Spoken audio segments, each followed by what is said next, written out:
Hi, folks. Welcome to Let's Find Out, where we dive into the questions that keep us wondering. I'm your host, Andy, and today we're joined by Ivy Staker, a social anthropologist and lead ethnographer with InWithForward. Ivy recently wrote this very cool blog post about the history of volunteering, and while you can definitely read it online, we'll post it, and I certainly encourage you to do so. We did want to take this opportunity to go deeper, exploring some intriguing points and questions that surfaced after we read it. And I will share the floor with you, Ivy, if you want to reintroduce yourself or expand a little bit more, and let's find out more. Thanks, Andy. Yeah, hi. I'm certainly not an expert on this topic, but I've had a lot of fun diving in and learning more, and taking a real deep dive into history of volunteering and what volunteering was before we called it that. If you don't mind me just diving into the questions, Please do. awesome. So, there's this changing nature of volunteering. The blog mentions that formal volunteering as we know it began in the mid 1800s, but informal types of helping predate this by thousands of years. So, would you be able to explain how the idea of volunteering has evolved from informal helping in early human history to the formal organized structures that we see today? Yeah, so when you look back basically to the beginning of humans, informal helping, just like pitching in and collaborating and working cooperatively, is said to be something that is just an innate part of our species. It has helped us through evolution, but it's a lot harder to document things like taking care of your neighbor's children or providing for the group, and it's hard to create a cohesive narrative of that. So it certainly still exists, but what we have come to think of as volunteering is something much more structured, which did start around the 1800s, like the big name volunteer organizations like the Red Cross, the Salvation Army, that kind of thing. And with that came a trend away from just sort of helping collaboratively and being a part of a community where everyone pitches in, to this sort of idea of scientific philanthropy, in which you're really trying to tackle social problems, solve them, and then also starting to determine the worthiness of the recipients. And this trend towards more efficacy and efficiency and solving things really continued. And with that came more of a reliance on professional staff versus volunteers. Also, with the creation of the modern welfare state between the 30s and 60s, it kind of blurred the lines of responsibility between, more charitable organizations and then government agencies and systems, shifting that onus of care. And then with the 1960s, also, a lot of women started to join the workforce, which really took a toll on the pool of available volunteers. Um, yeah, it's like a long and storied history, but that's kind of the overall trajectory. It's so interesting. The funny that you mentioned that with women joining the workforce, then we started needing more volunteers. But funny enough, like today, women are the number one, I guess, um, type of folk that runs and volunteers for nonprofits and charities. So it's I don't Yeah. know. Well, it's interesting. Women, it's more of a, women's work, care work, that kind of thing. It's falling into that category. True. One other theme that I guess this is the more striking to me because it centers the work that we've been doing with Reengaged. This crisis narrative. Um, the article talks about this perceived crisis in volunteerism where organizations fear the declining of volunteer engagement. And you can hear it when you go out and chat with folks, especially after the pandemic hit.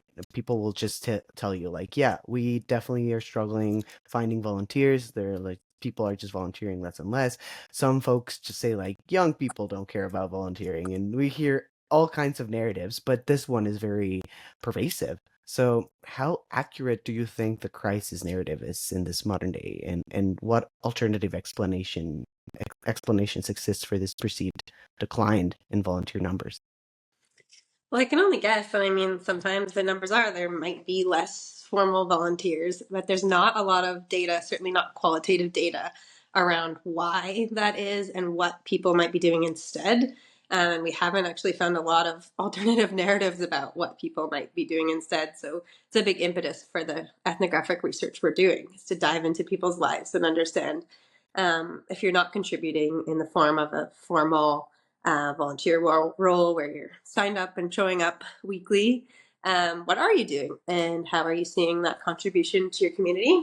I'm guessing like we have curiosities around things like our neighborhood Facebook groups filling this need for people to contribute to their communities in a way that doesn't require maybe the time commitment that they're not able to do. And hopefully out of this will come ways in which we understand, are there ways to tailor and adapt and pivot in the formal volunteer sector to capitalize on these things that actually are working for people. But in terms of whether we know what that is yet, we don't. I think that's what's most exciting about trying to talk to people and learn. Do you think there's difference in this narrative around the globe in general?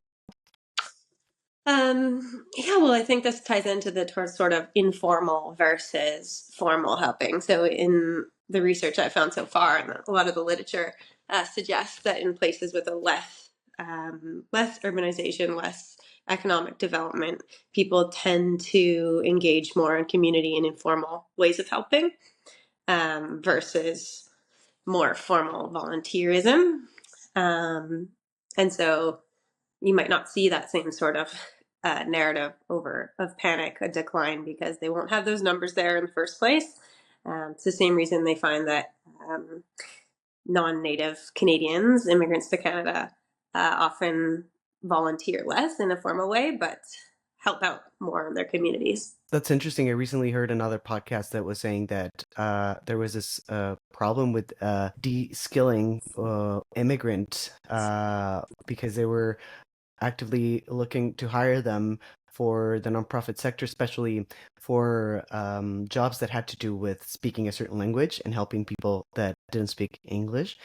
Folks chatting about this in the podcast were really concerned about how this would impact the skill force further in Canada, just focusing on like the ability to speak one language instead of like, I don't know, hiring someone who has the qualifications to be medical practitioner but can't I guess translate their credentials into Canada. But nevertheless, I digress.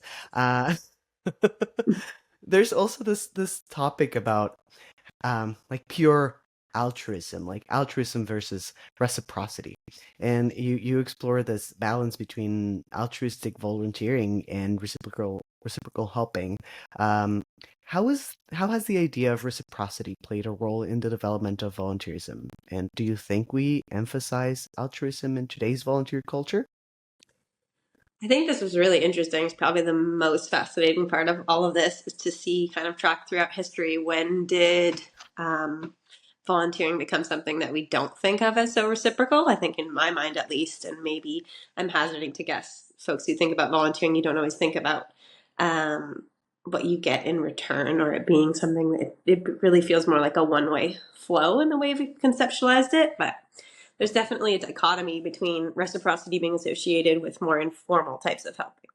I pick up my neighbor's mail while they're away, and they do the same for me.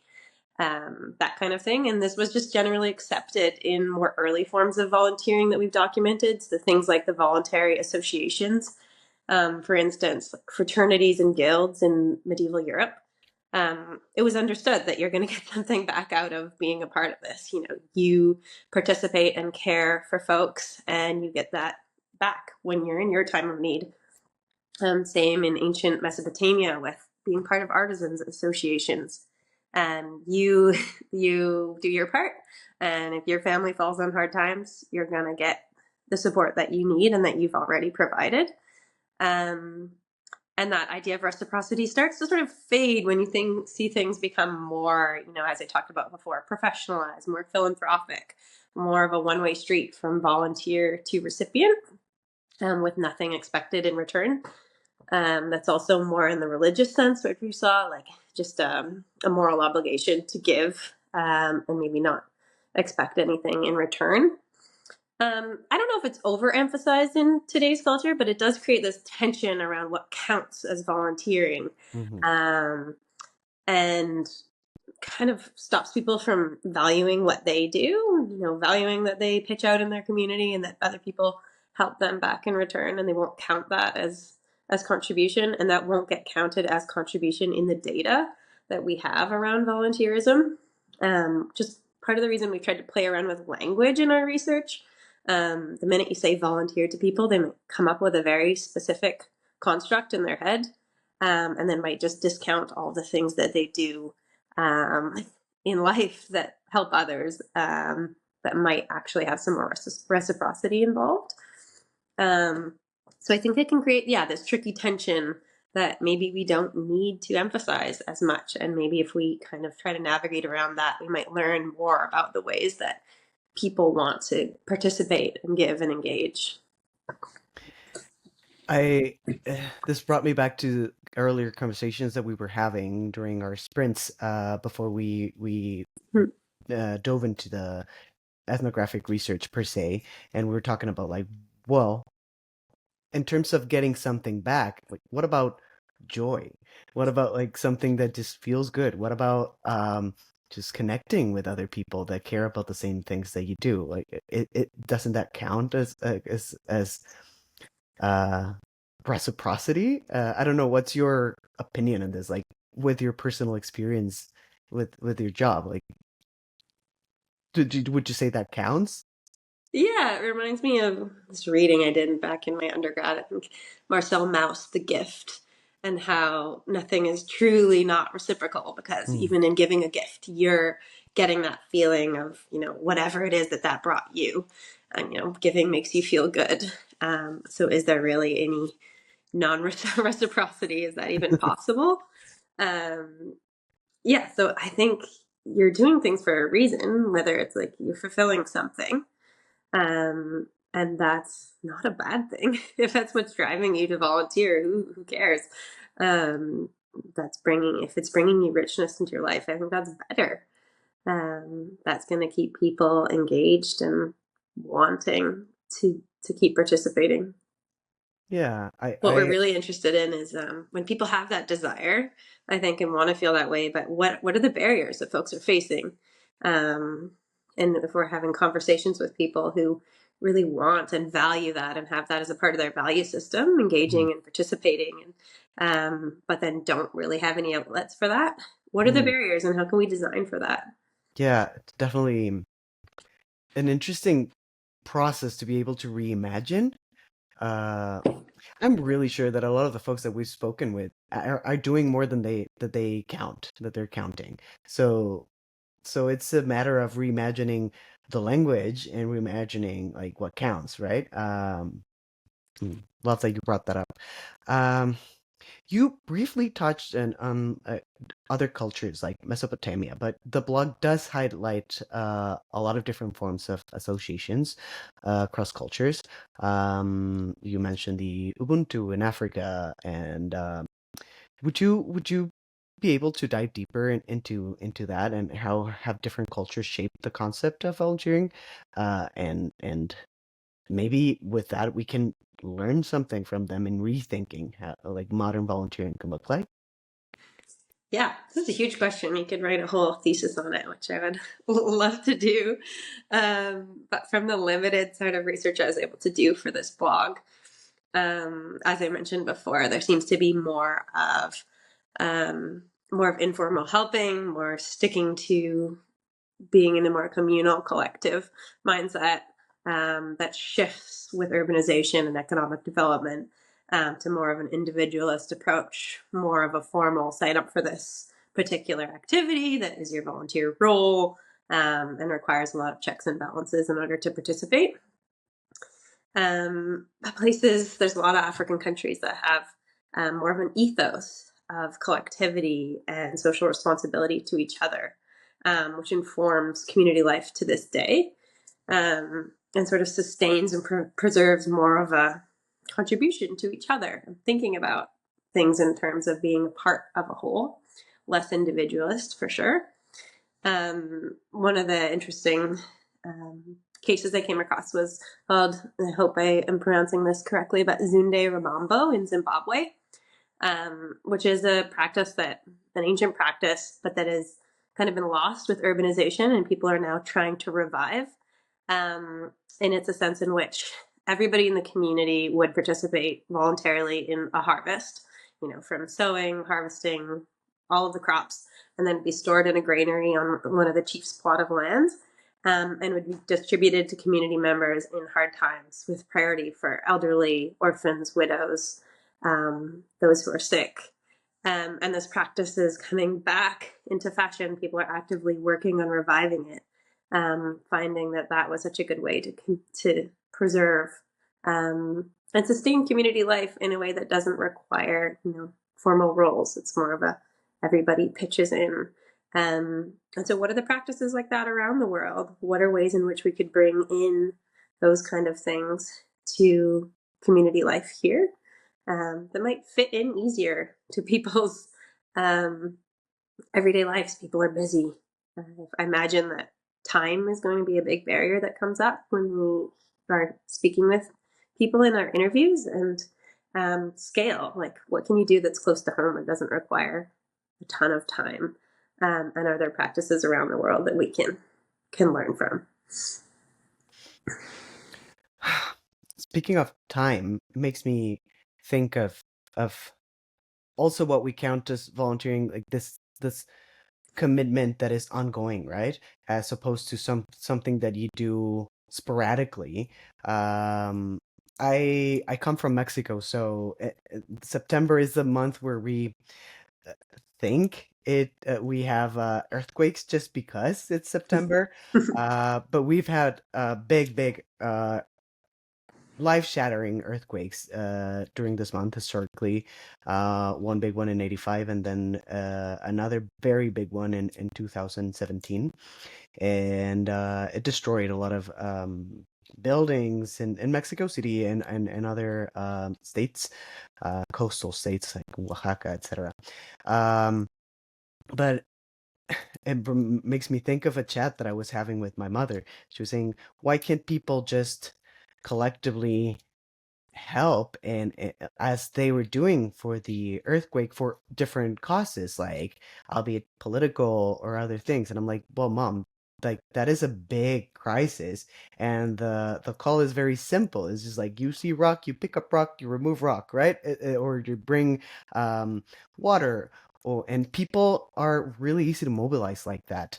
But I don't know, like, I don't know if I would count that time of giving as like me volunteering. Yeah, I don't know if you have thoughts about like things like that, like maybe in your personal life or just other examples around the world. But yeah, it makes me think about if we're missing those really big instances of helping each other because it's not so easy to fit in this big formalized narrative. Yeah, and why does it take a crisis to bring people together too? True. That's like this, I guess, you're, as you're saying, it's an immediacy, it's an urgency. It's like we see the problem right in front of us and we can help, whereas a lot of other things are behind closed doors. We don't see them. We don't feel empowered to help. We maybe haven't been asked to. I think there's something around the ask.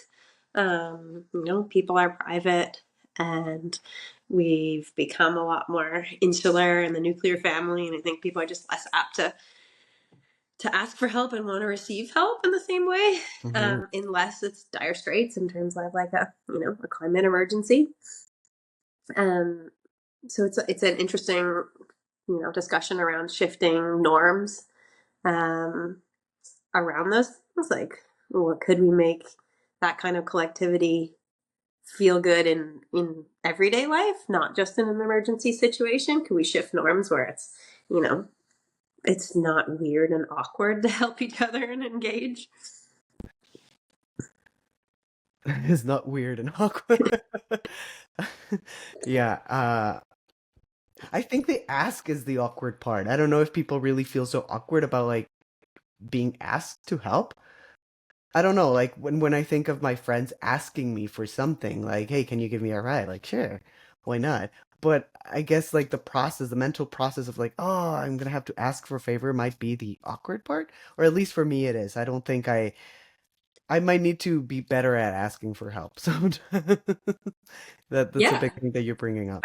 But people love to be asked for help. I mean, at least from my personal experience, like living in a neighborhood, I love it that I can, pick up my neighbor's newspaper right now while they're away, and Yeah. that I can then non-awkwardly ask them to do the same for me when we're away. And it kind of falls into that reciprocity piece. Um, like, yes, I can help you, you can help me. It feels good to have that sense of belonging. And I think that's what we see in these early voluntary associations as well. A sense of belonging, purpose, community life. And we have such a crisis now of social isolation and loneliness. And how can we kind of fit these pieces together to work on that as well? Mm-hmm. The good old back scratching. Mhm. Might volunteering might save us instead of us needing to save other people can be like how we rethink it. But I'm definitely moving forward way too fast. We'll hope and see what's next with our research. Just I guess for my final question would be like if is there something that we've like you feel like we've left out that you would want people to know? Of course, we have the big piece that they are free to read, but if there's anything else that you want to add, this is the time. I don't think so. I think it's yeah, if people want to read the blog and if they want to provide their own, input and sense of how they've seen things shift or what alternative narratives they might have around what people are doing instead, and thoughts around whether volunteering really is in crisis, or whether we are just presented with an opportunity to reimagine um, and find some clues around what people are needing now. System shift over time with people's lives and shifting norms, and um, I think it's an exciting opportunity too to adapt. Yes, I extend the invitation. Especially, I think I'm really interested if any of you folks who are watching us or listening to us, if you're newcomers to Canada, also like tell us something about your experience with how you have volunteered in the past or just like showed up for your community in this like back scratching reciprocal kind of way. We would love to hear from alternative narratives. And well, this has been amazing. I have read the blog more than 3 times now. You also did the presentation with us, and I'm still holding on to some interesting thoughts and figuring out um, how to tell my narrative too. With the help of this aid that you've provided. And I'm sure there's way more to untap uh, from the past and currently what's happening uh, in like different cultures or subcultures within cultures, right? Mm-hmm. So yeah, I'm excited to what we're gonna learn next, and I am so happy that you were able to take this time to chat with me and with our future audience. And again, thank you so much.